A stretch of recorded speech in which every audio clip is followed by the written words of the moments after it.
রাধে রাধে বন্ধুরা, আর কয়েকদিন পরেই কৌশিকী অমাবস্যা। দেবী কৌশিকী আসলে কে? সব অমাবস্যার চেয়ে এই অমাবস্যা কেন এত আলাদা, সে সকল বিষয় নিয়ে আজকে আমি আলোচনা করব। সনাতন ধর্মে কৌশিকী অমাবস্যার বিশেষ গুরুত্ব রয়েছে। শাস্ত্র মতে তো বটেই, ঐতিহাসিক তাৎপর্য হিসেবেও এর রয়েছে গুরুত্ব। হিন্দু ধর্মে দেবদেবীর সংখ্যা অগণিত। কথিত আছে হিন্দু ধর্মে প্রায় ৩৩ কোটি দেবদেবীর বর্ণনা রয়েছে। কৌশিকী অমাবস্যায় প্রতিটি কালী মন্দিরে পুজো করা হয়। বিশেষ করে বীরভূমের তারাপীঠে তারামায়ের পুজো ও মঙ্গল আরতি দেখতে এবং মঙ্গল কামনা করতে দেশ বিদেশ থেকে ভক্তরা ভিড় করেন। তারামা ও দেবী কৌশিকী কি একই রূপ? ভাদ্র মাসের অমাবস্যাকে কেন কৌশিকী অমাবস্যা বলা হয়? দেবী কৌশিকী মহামায়ারই অন্যতম রূপ। কখনো অম্বিক, কখনো আবার মহাসরস্বতী, আবার চণ্ডিকা নামেও পরিচিত। পৌরাণিক কাহিনী অনুসারে এই হিন্দু দেবী মহামায়ার রূপ হলেও তিনি অজনী সম্ভবার শক্তির আধার। শুম্ভ নিশুম্ভ দুই অসুর ভাইকে বধ করার জন্য কৌশিকী দেবী আবির্ভূতা হয়েছিলেন। পার্বতীর দেহকোষ থেকে আবির্ভূতা হয়েছিলেন বলেই তিনি কৌশিকী।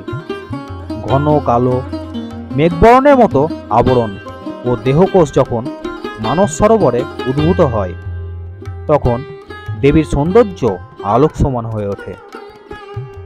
অন্যদিকে লক্ষ্মীতন্ত্রে জানা যায়, ইন্দ্রকে দেবী লক্ষ্মী জানিয়েছিলেন তিনিই হলেন সেই শক্তি যিনি গৌরী থেকে কৌশিকী রূপ ধারণ করেছিলেন।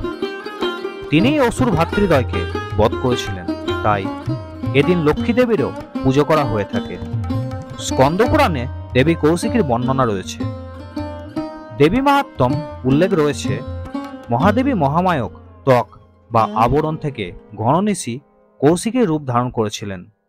অন্ধকারের দেবীর শরীরে সৃষ্টি হয় আদ্যাশক্তি, রূপ নেন কৌশিকী রূপ।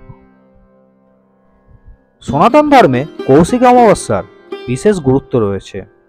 এদিন তন্ত্র সাধনার মাধ্যমে সিদ্ধিলাভ করার প্রয়াসে এই অমাবস্যাকেই বেছে নেন সাধু সন্ন্যাসীরা। সাধারণত শাক্ত বাঙালিদের কাছে দেবী কালী অত্যন্ত অপরিহার্য ও কাছের দেবী। দেবী কালীর রয়েছে বিভিন্ন রূপ। দেবী কালীর প্রতিটি রূপকেই বিশেষভাবে আরাধনা করেন বাঙালিরা। ভাদ্র মাসের প্রথম অমাবস্যাকেই কৌশিকী অমাবস্যা বলা হয়। রয়েছে পৌরাণিক কাহিনীও। এই শুভ তিথিকে তরানিশিও বলা চলে। সনাতন ধর্মে বিশ্বাস করা হয়, কৌশিকী অমাবস্যা তিথিতে বিশেষ পুজো ও রীতি মেনে দ্বারকা নদীতে ডুব দিলে বা স্নান করলে মোক্ষ লাভ করা সম্ভব হয়। এমনকি কুম্ভ মেলায় সিদ্ধিলাভের সমান পুণ্য পাওয়া যায়। এই মনে করেই তন্ত্র সাধনার মাধ্যমে জীবনে সব সংকট কাটাতে ও পাপ থেকে মুক্তি পেতে এই অমাবস্যায় লক্ষাধিক ভক্ত তারাপীঠ মন্দিরে ভিড় করেন। এই বছর এই কৌশিকী অমাবস্যা তিথি শুরু হবে 1 সেপ্টেম্বর 2024, অর্থাৎ বাংলার 15ই ভাদ্র 1431 রবিবার ভোর 5টা 6 মিনিটে এবং এই অমাবস্যা তিথির সমাপ্তি ঘটবে 3রা সেপ্টেম্বর 2024, অর্থাৎ বাংলার 17ই ভাদ্র 1431 মঙ্গলবার সকাল 6টা 30 মিনিটে। কৌশিকী অমাবস্যার ব্রত এবং অমাবস্যার নিশি পালন হবে 2রা সেপ্টেম্বর 2024, অর্থাৎ বাংলা 16ই ভাদ্র 1431 সোমবার। কৌশিকী অমাবস্যার দিন মায়ের বিশেষ পূজা অনুষ্ঠিত হবে 2রা সেপ্টেম্বর 2024, অর্থাৎ বাংলা 16ই ভাদ্র 1431 সোমবার রাত্রি 9টার পর।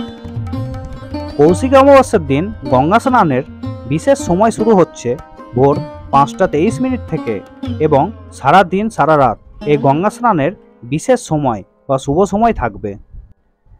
বন্ধুরা, আমাদের সাংসারিক সুখ এবং আর্থিক সমৃদ্ধি বজায় রাখার জন্য কৌশিকী অমাবস্যার দিন কয়েকটি দিক বিশেষভাবে নজর রাখতে হবে। যেমন এই দিন যেন ঘরদোর পরিষ্কার থাকে, বাড়িতে যেন কোনো এঁঠো বাসন না থাকে। আজ একটি বিশেষ টোটকার কথা বলছি। কৌশিক অমাবস্যার দিন অবশ্যই এটি করবেন, দেখবেন সংসারে মঙ্গল হবে। কৌশিক অমাবস্যার দিন মায়ের পুজোর সময় একটি ঘিয়ের প্রদীপ ঘরের মধ্যে জ্বালিয়ে রাখবেন।